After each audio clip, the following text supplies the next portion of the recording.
नमस्कार साथियों, BPSC TRE 3.0 2000 पीआईक्यूज़ की श्रृंखला में आपका स्वागत है। आज हम बीपीएससी टीआरई में जीएस पार्ट सेकंड से मैथ्स के जो 8 प्रश्न पूछे जाते हैं, तो कुल आपके 16 प्रश्न यहाँ पे विस्तार जो है आपको हल सहित जितने भी तरीके से संभव हो सकते हैं यहाँ पे बताया जाएगा। और ये प्रश्न जो है पीआरटी के लिए बहुत महत्वपूर्ण है और 6 to 8 के लिए साइंस में इम्पॉर्टेंट है, टीजीटी और साथ में जीएस पार्ट सेकंड में तो ये प्रश्न पूछे ही गए हैं, तो इन सब के लिए बहुत ही महत्वपूर्ण है। आइए इनका जो है सरलतम हल देखते हैं। पहला प्रश्न आपका, दो संख्याओं के बीच का अंतर 14 है और उनके वर्ग के बीच का अंतर 448 है, संख्याएं ज्ञात कीजिए। तो इस प्रश्न को आप दो तरीके से कर सकते हैं। एक जो नॉर्मल तरीका होता है, पहले उसको हम देख लेते हैं। तो यहाँ पे आपको जो है दिया गया है कि दो संख्याओं का अंतर दिया गया है। हम दो संख्याएं मान लेते हैं कि x और y है, x और y है, और साथ में दोनों संख्याओं का जो अंतर है वो x माइनस वाई यानी कि 14 दिया गया है, और फिर उनका स्क्वायर, ठीक है, तो उनके जो वर्ग का अंतर है तो x square minus y square, ये 448 दिया गया है। और एक यहाँ पे फार्मूला होता है x square minus y square. X square minus y square बराबर क्या होता है, एक्स प्लस वाई और एक्स माइनस वाई। तो हमने यहाँ पे जो है इसकी जगह पे ये वैल्यू रख दी और फिर बराबर 448 हो गया। इसके बाद फिर हमने जो है यहाँ से x प्लस वाई और x माइनस वाई, तो x माइनस वाई का मान हमने 14 यहाँ से रख लिया। इस प्रकार हमें x प्लस वाई का मान जो है सॉल्व हो के 32 आ गया।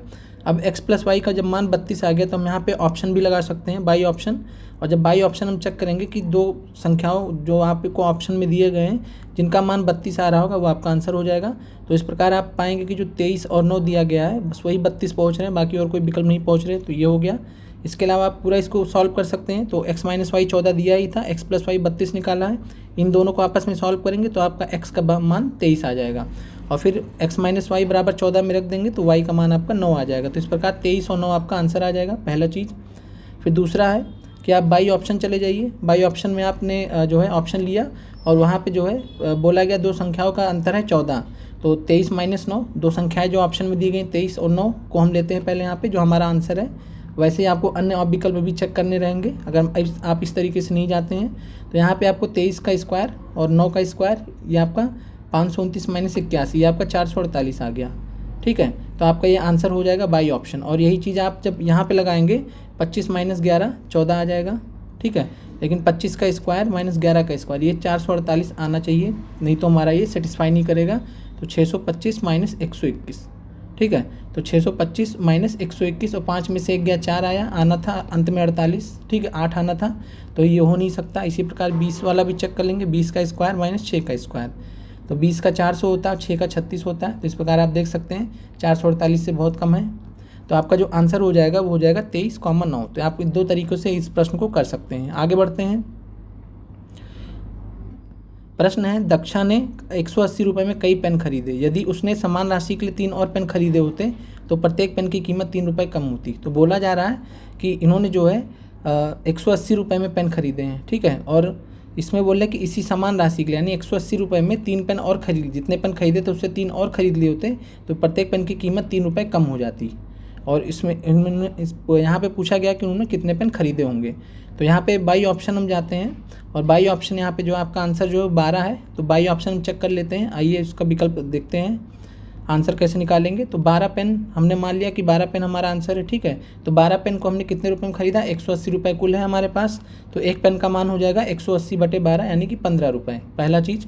फिर दूसरा चीज़ क्या है कि 15 पेन, ठीक है।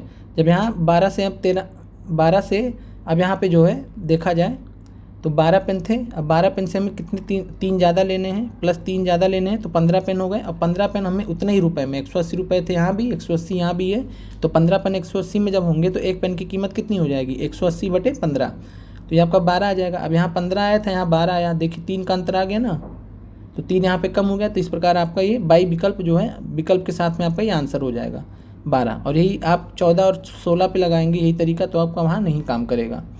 फिर आगे बढ़ते हैं। बिंदु P -4,7 और Q 2,-5 के बीच की दूरी क्या है। तो ये आपका दूरी सूत्र से निकलेगा। इस प्रकार के प्रश्न हमने इससे पहले की कक्षाओं में किए हैं। ये छठा क्लास है हमारा मैथ्स स्पेशल का बीपीएससी टीआरई के लिए। और यहाँ पे जो है बात करें तो फार्मूला होता है, दूरी सूत्र का फार्मूला होता है P Q। अगर दो रेखाएं हैं, ठीक है, दो बिंदु हैं जो एक रेखा द्वारा ज्वाइंट किए गए हैं, और जहाँ पे P का मान -4,7 है और Q का मान 2,-5 है। तो इसका जो दूरी सूत्र होता है जिसको हम पी क्यू से दर्शा सकते हैं या ए बी से दर्शा सकते हैं, तो यहाँ पी और क्यू दिया गया है, तो फार्मूला होता है x1 माइनस x2 का square plus y1 minus y2 का स्क्वायर। ये फार्मूला होता है आपको, और इसी फार्मूले से हम आंसर निकालेंगे। और यहाँ पे चूँकि जो आंसर आएगा वो उपयुक्त में से कोई नहीं है, क्योंकि यहाँ पे आंसर नहीं आया है, ठीक है, जो भी विकल्प में दिए गए हैं। तो आइए देखते हैं इसको। हमने यहाँ पे दूरी सूत्र लगाया, वैल्यूज़ हमने पुट करी, x1 है माइनस का 4 और x2 है 2, ठीक है। ऐसे ही y1 कितना 7 है और y2 है माइनस का 5। तो यहाँ वैल्यूज़ रखेंगे, फिर हमारा सॉल्व होके जो है ये आपका 3√20 आ जाएगा। 3√20 कहीं नहीं दिया तो आपका आंसर हो जाएगा ई। फिर आगे बढ़ते हैं। एक वृत्त को दो अलग अलग बिंदुओं पर काटने वाली रेखा को क्या कहते हैं? तो एक वृत्त को दो अलग अलग बिंदुओं पर काटने वाली रेखा को छेदिका बोलते हैं, secant of a circle, secant of a circle. तो ध्यान रखिएगा। और जीवा और त्रिज्या को भी साथ में समझ लेते हैं। यहाँ पे फिगर देखते हैं, तो जो छेदक रेखा या छेदिका होती है सीकेंट ऑफ ए सर्किल, तो यहाँ पे देख पा रहे हैं कि जो सर्किल को दो भाग में, दो जगह पे ये प्रतिच्छेद कर रही है, काट रही है। और जीवा क्या होती है? तो जीवा सर्किल के अंदर होती है, ठीक है, विभिन्न सर्किल होती है, तो जीवा सर्किल के अंदर होती है, त्रिज्या भी सर्किल के अंदर होती है, और त्रिज्या रेडियस आप जानते ही हैं। तो यहाँ पे आपको छेदक क्लियर हो गया होगा, और जीवा क्यों नहीं आंसर होगा आपको ये भी क्लियर हो गया होगा, क्योंकि जीवा जो है सर्किल के अंदर रहती है, सर्किल को काट के उस तरफ नहीं जा सकती, ठीक है। तो ये चीज़ है, ये फ़र्क है। फिर sine 60 cos 30 minus cos 60 sine 30 का मान कितना है? तो इस प्रश्न का जो आंसर है सॉल्व होके आपका जो 1/2 आएगा, और 1/2 साइन 30, दोनों एक ही बात है, क्योंकि साइन 30 का मान 1/2 होता है। तो आपका आंसर आ जाएगा उपयुक्त में से 1 से अधिक। आइए इसका सोल्यूशन देख लेते हैं, सिंपल सा है। साइन 60 का मान √3/2 होता है, cos 30 का भी मान उतना ही होता है, cos 60 का 1/2 होता है, तो साइन 30 का भी 1/2 होता है, ठीक है। जस्ट अपोजिट होते हैं, अपोजिट सेम होते हैं। तो यहाँ पे जो है ये 3 इंटू √3 3 हो गया, और ये नीचे 4 हो गया, इधर 1/4। तो सॉल्व होके आपका 1/2 यानी साइन 30। तो आपका आंसर हो जाएगा बी और सी दोनों सही है, तो आपका आंसर डी हो जाएगा। फिर अब बहुपद x² माइनस 2x माइनस 3 के शून्यक हैं। तो इस प्रश्न का जो सही आंसर वह है 3, -1। आइए देखते हैं कैसे। यहाँ पे हमने सिंपल सा जो अलग करने का फैक्टराइजेशन मेथड से होता है, गुणनखंड निकालने का, तो x² माइनस 2x माइनस 3, अब यहाँ हमने अलग कर लिया है, तो x² plus x minus 3x minus 3। अब यहाँ से हमने इसको x कॉमन लिया तो x+1, इधर -3 कॉमन लिया तो x+1, x+1 दोनों जगह सेम है, यहाँ से x ले लिया, यहाँ से -3, तो ये आ गया आपका। दोनों को सॉल्व करेंगे तो एक आएगा -1, एक आएगा 3, तो 3, -1 या 1, -3 बातें की है, ठीक है। जो यहाँ पे x के मान आए हैं वो 3, -1, ठीक है। तो ये आपका हो गया। आप मान लीजिए तरीका नहीं लगाना चाहते, ये तरीका आप नहीं लगाना चाहते, तो आप क्या कर सकते हैं कि आपने x² minus 2x minus 3 equation लिखा, अब बाई ऑप्शन आपको जाना पड़ेगा। अब सपोज करिए 3, -1 वाला आपने लिया, ठीक है। तो आपको क्या करना है, एक बार में x बराबर 3 रखना है, 3 रखिए, आपका सॉल्व होकर 0 आ जाना चाहिए। अगर यहाँ पे 0 आ गया है तो इसका मतलब है कि x का मान 3 सेटिस्फाई कर रहा है, ठीक है, इसका शून्यक है। और साथ में ऐसे ही जो हम 1 रखेंगे, जब x की जगह 1 रखेंगे, -1 रखेंगे, तब भी आपका आंसर 0 आएगा। तो इस प्रकार जो है हमें पता चल जाए कि शून्यक है। फिर आगे बढ़ते हैं। एक महिला के पर्स में केवल 25 पैसे और 50 पैसे के सिक्के हैं। यदि उसके पास कुल 19.5 रुपये के 50 सिक्के हैं, तो उसके पास प्रत्येक प्रकार के कितने सिक्के हैं? तो कुल सिक्के कितने? 50।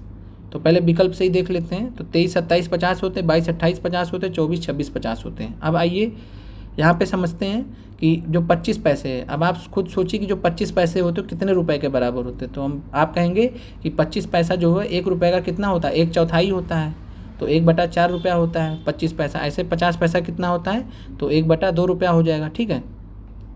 50 पैसे यानी आधे रुपये, और 25 पैसे मानी 1/4 रुपये, ठीक है, 4 आना जिसको बोलते हैं। अब यहाँ पे वैल्यूज़ रख दीजिए। अब आपका आंसर है बी, 22, 28, अन्य में भी रख के देख लीजिएगा। अब 22 की बात आए तो 22 को हम जो किससे मल्टीप्लाई करेंगे? 1/4 से, क्योंकि 25 पैसे का मान है, ठीक है। और 22 हैं, 22 सिक्के हैं 25 पैसे के, और दूसरे प्लस का साइन लगेगा यहाँ पे। आपका 28 सिक्के हैं किसके? 50 पैसे के, तो यानी 1/2 50 पैसे के लिए। तो आपका 22 × 1/4 5.5 आ गया, और ये 14 आ गया, तो आपका कुल मिला के 19.5, यानी आपका जो यहाँ पे दिया गया उसी के बराबर आ गया। तो इसका मतलब आपका विकल्प ये सही है। आप दोनों जगह आंसर लगाएंगे, वहाँ नहीं आएगा, और ये सबसे आसान तरीका है। तो आगे बढ़ते हैं, और यहाँ पे आपको हल भी दिया गया है, सिंपल सा है। फिर है एक समबाहु त्रिभुज का क्षेत्रफल 4√3 सेंटीमीटर स्क्वायर है, इसकी परिधि है। तो आसान प्रश्न है ये भी, और इस प्रश्न का जो आंसर है वह है 12 सेंटीमीटर स्क्वायर। आइए इसको समझते हैं, बहुत ही आसान प्रश्न है। समबाहु त्रिभुज का जो क्षेत्रफल होता है उसका फार्मूला याद रहना चाहिए सबको, √3/4a²। ठीक है, और एक क्या है, तो ए जो है तीनों बराबर समान भुजाएं हैं, क्योंकि जो समबाहु त्रिभुज होता है सारी भुजाएं समान होती हैं, तो उनको हम ए, ठीक है, तीनों को ए मान लेते हैं। और यहाँ पे जो फार्मूला होता है √3/4a², और इसका मान दिया गया 4√3। प्रश्न में आंसर दिया गया 4.4√3 है समबाहु त्रिभुज का क्षेत्रफल, तो इसके बराबर रखेंगे तो आपका √3 कट जाएगा, 4 × 4 16 हो जाएगा, a² बराबर 16, यानी ए का मान 4। ए का मान 4 आ गया। परिधि निकालना है, परिधि निकालने का मतलब है ये लेंथ, ये लेंथ, ये लेंथ, तीनों को जोड़ दीजिए, हो जाएगा, यानी ए 3a हो गया, और ए का मान 4 निकला है, तो 3 × 4 कितना हो गया, 12। तो आपका आंसर आ गया 12 सेंटीमीटर आपका आंसर आ गया। आगे बढ़ते हैं। दिया गया है 168 × 32 बराबर 5376, तो 5.376 डिवाइड बाई 16.8 का मान कितना होगा। तो इस प्रश्न का जो आंसर है वो है 0.32। आइए समझते हैं, और सिंपल सा प्रश्न है। यहाँ पे आप दशमलव हटा दीजिए, तो दशमलव जब यहाँ से हटाएंगे तो आपका जो है यहाँ नीचे 1000 हो जाएगा, 3 जीरो बढ़ जाएंगे एक के साथ में, और 16.8 है, तो यहाँ से दशमलव हटाएंगे तो ऊपर 10 हो जाएगा। अब एक जीरो कट गया, अब 5376 है। अब यहाँ से जो क्या करिए, 5376 का मान लिख दीजिए 168 × 32, कहाँ पे, यहाँ पे।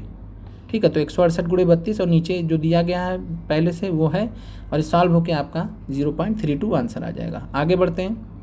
निम्नलिखित में से किस संख्या का परिमेय वर्गमूल है। ठीक है, तो किस संख्या का परिमेय वर्गमूल है, तो आपका आंसर है 0.09। कैसे है, तो इसका आपको पहले वर्गमूल निकालना पड़ेगा। तो 0.09 को हम क्या लिख सकते हैं, तो 0.09 को हम दशमलव हटाएंगे तो 100 आ जाएगा, तो 9/100 हो जाएगा, और इसको हम बाहर निकालेंगे तो 3/10 हो जाएगा। और 3/10 आप बताइए परिमेय है कि नहीं, तो ये परिमेय है। ठीक है, परिमेय है, p/q के फॉर्म में लिखा गया है, जहाँ पे q का मान 0 नहीं है। तो 3/10 आपका जो है 0.09 को 3/10 लिख सकते हैं, तो इसलिए आपका जो आंसर हो जाएगा कि ये परिमेय वर्गमूल होगा। ठीक है, तो इस संख्या का परिमेय वर्गमूल होगा। और वैसे 0.4 करेंगे तो नहीं होगा, यहाँ पे होना चाहिए था 0.04, तब आपका आ जाता। ठीक है, ऐसे 0.9 होना चाहिए, 0.09 होना चाहिए, तो आपका आंसर हो गया 0.09। आगे बढ़ते हैं। फिर अगला प्रश्न है 5 के पावर x + 3। इस प्रकार के प्रश्न बहुत पूछे गए हैं। 25 के पावर 3x - 4, तो x का मान कितना होगा, और सिंपल सा है, आइए इसको देखते हैं। और यहाँ पे आपका जो आपने रख दिया, ठीक है, 25 को 5 के स्क्वायर में लिख लेते हैं। अब 5 यहाँ पे जो आधार है बराबर है, तो जो ऊपर पावर रहेंगे, घात रहेंगे, वो भी बराबर हो जाएंगे। ठीक है, तो x + 3 बराबर हो जाएगा 2 × 3x - 4। ठीक है, ये इसके बराबर हो जाएंगे x + 3 के। सॉल्व होके आपका जो है x का मान 11/5, तो आपका आंसर हो जाएगा 11/5। बी आंसर हो जाएगा 11/5। अगले प्रश्न पे आते हैं। अगला प्रश्न है, एक कॉलेज में लड़के और लड़कियों की संख्या का अनुपात 8:5 है, और यदि 160 लड़कियां तो कॉलेज में छात्रों की कुल संख्या है। और इस प्रश्न का जो सही आंसर है वह है 416। आइए समझते हैं कैसे। और साथ में अगर आपको कक्षाएं अच्छी लग रही हो तो चैनल को ज़्यादा से ज़्यादा शेयर कर दीजिए, ताकि हमको भी आपका सहयोग प्राप्त हो। और साथ में कमेंट और लाइक ज़रूर करिए, जिससे आने वाले अभ्यर्थियों को आसानी रहे समझने में चीज़ों को। फिर यहाँ पे अगर बात करें तो बॉयज़ और गर्ल्स हैं। ठीक है, और बॉयज़ और गर्ल्स जिसमें 8:5 में विभाजित हैं। ठीक है, बॉयज़ 8 हैं और गर्ल्स 5 हैं। और साथ में बोला गया गर्ल्स की संख्या, लड़कियों की संख्या कितनी, 160। अब 5 का मान यहाँ पे 160 है, इसका मतलब 1 का मान कितना हो जाएगा, 1 का मान 32 हो जाएगा, 5 × 32। ठीक है, तो इसका मतलब 32 हो गया। तो 8 का मान कितना हो जाएगा, तो यहाँ पे अगर हम देखेंगे तो 8 का मान हमारा कितना हो जाएगा, यहाँ पे 1 का मान 32 आ गया, तो 8 का मान, तो 8 × 32 तो 256। तो 256 बॉयज़ हो गए और 160 गर्ल्स दी गई हैं। ठीक है, अब यहाँ पे क्या करेंगे, कुल छात्र निकालने हमको। अब कुल छात्र कैसे निकलेंगे, तो बॉयज़ और गर्ल्स को जोड़ देंगे, सिंपल सा है। तो 416 आपका आंसर आ जाएगा। आगे बढ़ते हैं। 5% वार्षिक साधारण ब्याज पर निवेश की गई राशि को अपने मूल्य में 40% की वृद्धि करने पर कितना समय लगेगा। तो एनसीईआरटी का प्रश्न है ये, और इससे पहले भी ये प्रश्न पूछा गया टीआरई में। और इस प्रश्न का जो आंसर है वह है 8 वर्ष। ठीक है, आइए समझते हैं कैसे। सिंपल सा समझिए आप, बोला गया है कि कुछ अमाउंट है, मान लेते हैं 100 रुपया है, और बोल रहा है कि वो अपना 40% हो गया है, यानी 100 का 40% कितना हो गया, 140 हो गया। ठीक है, ब्याज, ठीक है, ब्याज हो गया 40%, यानी 140 हो गया, यानी 100 बढ़ के हुआ 140, यानी ब्याज कितना मिला उसको, 140 रुपये। ठीक है, 40 रुपये ब्याज हो गया यहाँ पे, और रेट कितना था, 5% पर एनम का। ठीक है, और टाइम यहाँ पे आपको निकालना है। प्रश्न एक बार फिर से दिखा दे रहे हैं आपको कि 5% वार्षिक साधारण ब्याज पर निवेश की गई राशि अपने मूल्य में 40% की वृद्धि में करने में कितना समय लगेगा। तो 100 रुपये रहे होंगे मान लीजिए, और ये 40 रुपये जो इसका मूल्य है, ये कितना वृद्धि करना, 40%। तो 40% वृद्धि करने के लिए 100 रुपये में कितना ऐड करना पड़ेगा, 40, तो आपको हो जाएगा 140। ठीक है, तो 100 से 140 यानी 40 रुपये आपका जो है साधारण ब्याज पे, इसको निवेश पे जो है साधारण ब्याज पे मिल रहा है। अब यहाँ पे फार्मूला लगा देते हैं। तो फार्मूला हमारे पास है सिंपल इंटरेस्ट का PTR/100, और यहाँ पे वैल्यूज़ रखेंगे। तो यहाँ पे अगर देखा जाए तो SI का मान, सिंपल इंटरेस्ट या ब्याज 40 है, और मूलधन कितना हमारा हो गया, जो P है प्रिंसिपल अमाउंट 100 रुपये हमने माना है। ठीक है, और फिर टाइम निकालना है, और R 5 है, 5% है, और बटा 100, तो 100 कट जाएगा। तो आप देखिए T का मान 40/5 आ जाएगा, यानी 8 वर्ष। तो आपका आंसर हो जाएगा 8 वर्ष। आगे बढ़ते हैं। एक संस्था में महिला और पुरुष कर्मचारियों की संख्याओं का अनुपात 5:7 है। यदि महिला कर्मचारियों की संख्या पुरुष कर्मचारियों की संख्या से 50 कम है, तो महिला और पुरुष कर्मचारियों की संख्याएं क्रमशः है। ठीक है, आसान प्रश्न है ये भी, आइए समझते हैं इसको। और इस प्रश्न का जो आंसर है वह है 125,175। अब दिया गया है कि महिलाओं की संख्या 5 और जो पुरुष हैं वो 7। ठीक है, तो 5:7 में विभाजित हैं आपस में। अंतर कितना है, 2 का। ठीक है, और बोल रहे हैं कि जो महिलाएं हैं पुरुषों से कितना कम है, 50 कम है। तो यानी 2 अंतर है और 50 कम है, तो इसी के बराबर हो जाएगा। तो 2 = 50 हो गया, तो 1 का मान हमें 25 मिल गया।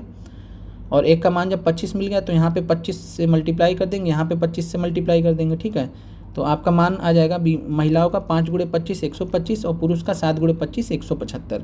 आप वेरीफाई भी कर सकते हैं कितना अंतर है, 50 का। तो पुरुष कितना ज़्यादा है, 50। ठीक है, तो आप वेरीफाई भी कर सकते हैं, आपका आंसर हो गया। फिर आपका जो अगला प्रश्न है, निम्नलिखित में से कौन सा कथन सत्य है। तो पहला है प्रत्येक परिमेय संख्या एक पूर्णांक होती है। ठीक है, तो परिमेय संख्या क्या होती है, P/Q के फॉर्म में लिखा जाना चाहिए।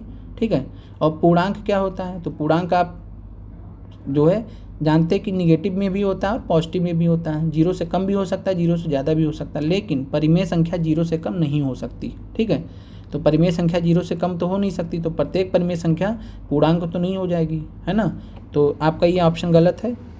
फिर आगे बढ़ते हैं। प्रत्येक प्राकृतिक संख्या एक परिमेय संख्या होती है। प्राकृतिक संख्या कौन सी होती हैं, तो ये 1 2 3 4 5 6 से लेकर अनंत तक जाती हैं, और ये परिमेय संख्या हो सकती है। नीचे 1/1 लगा दीजिए, 2/1 3/1 4/1 5/1 6/1। ठीक है, तो ये सब आपस में ये क्या है, परिमेय संख्या है, P/Q के फॉर्म में लिखी गई है, जहाँ पे Q का मान 0 नहीं है। तो आपका आंसर हो जाएगा B, सही है। C को देख लेते हैं। तो प्रत्येक पूर्ण संख्या एक प्राकृतिक संख्या होती है। तो जो पूर्ण संख्या होती है, पूर्ण संख्या क्या होती है, तो पूर्ण संख्या होती है 0 1 2 3 से लेके अनंत तक। प्राकृतिक संख्या क्या होती है, 1 2 3 अनंत तक। अब प्रत्येक पूर्ण संख्या प्राकृतिक संख्या हो सकती है क्या, तो 1 2 3 के आगे तो सब हो जाएंगे, लेकिन 0 तो केवल पूर्ण संख्या है, प्राकृतिक संख्या तो है नहीं। तो ये भी आपका गलत हो जाएगा। अगर इसका विपरीत लिखा होता कि प्रत्येक प्राकृतिक संख्या पूर्ण संख्या है, तो वो सही हो जाता। ठीक है, यानी 1 2 3 से लेकर अनंत तक ये वापस से आपके पूर्ण संख्या में आ जाते हैं, लेकिन ये स्टेटमेंट आपका गलत है। आगे बढ़ते हैं। प्रथम n प्राकृतिक संख्याओं के घनों का योगफल 2025 है, तो n का मान क्या है। तो बढ़िया प्रश्न है, आइए समझते हैं इसको। और यहाँ पे अगर हम देखें तो 1 का क्यूब, 2 का क्यूब, 3 का क्यूब, 4 का क्यूब, ... n का क्यूब। ठीक है, घनों का मान निकालना है योग का, और सम का फार्मूला क्या होता है योग का, घनों का, तो n+1 का बटे 2 का होल स्क्वायर। ठीक है, ये फार्मूला होता है, याद रखिए। और n यहाँ पे जो सम दिया गया है योग, वो 2025 दिया गया है। ठीक है, अब यहाँ स्क्वायर लगा हुआ, इधर जाएगा तो क्या हो जाएगा, रूट में आ जाएगा। रूट में आ गया तो 2025, और 2025 किसका होता है, तो 45 यहाँ पे आपका आंसर आ गया। 2025 को जब रूट से अलग करेंगे तो आपका 45 आंसर आ गया। फिर n+n/2 है, और यहाँ पे n+n का मान कितना आ गया, तो 45 × 90, यानी n+n1 = 90 हो गया। यहीं पे आप सॉल्व कर सकते हैं इसको बाई ऑप्शन। ठीक है, कैसे, आपने ऑप्शन सी मान लिया, n का मान 9 है। ठीक है, n का मान 9 है, तो n का मान 9 रखने पे आपका इसका मान 90 आ जाएगा। ठीक है, 90 इधर लाना था, 90 इधर भी आ जाएगा। इसका मतलब हमारा ऑप्शन सी है, n बराबर 9। सॉल्व भी कर लेते हैं तो n स्क्वायर प्लस n बराबर 90 था, बराबर आएगा तो -90 हो जाएगा। ठीक है, जब इधर साइड आएगा और फिर इसको हम सॉल्व करेंगे तो आपका जो है n + 10 n - 9 n + 10 बराबर 0, तो n बराबर -10 आएगा। तो ये तो एक्सेप्टेबल नहीं है, क्योंकि पॉजिटिव होना चाहिए, प्लस होना चाहिए, धनात्मक होना चाहिए। ठीक है, तो n का मान n - 9 बराबर 0, तो n बराबर 9, तो ये आपका आंसर मान्य होगा, क्योंकि ये प्लस में है, धनात्मक में है। ठीक है, तो इस प्रकार आपका आंसर आपको समझ में आ गया होगा, और इस प्रश्न का जो आंसर हुआ है 9। तो आशा करते हैं कि आपको इन प्रश्नों का हल समझ में आया होगा, और आप लोग चैनल को ज़्यादा से ज़्यादा शेयर और सब्सक्राइब कीजिए, जिससे जो चैनल है उसकी एक हिसाब से आप लोग सहयोग से ग्रोथ हो सके और ज़्यादा से ज़्यादा अभ्यर्थी तक पहुंच सके। और साथ में यहाँ पे आपको पीआरटी का प्लेलिस्ट दिया जाएगा, पीआईक्यूज़ का। अगर आपने अभी तक नहीं देखा तो ज़रूर देखें, बहुत ही महत्वपूर्ण है, आपके 20 से 30 नंबर तक बढ़ा सकते हैं। साथ में मैथ की भी जो आपको यहाँ पर प्लेलिस्ट दी जाएगी। तो मिलते हैं अगले वीडियो में, आप लोग का बहुत बहुत धन्यवाद।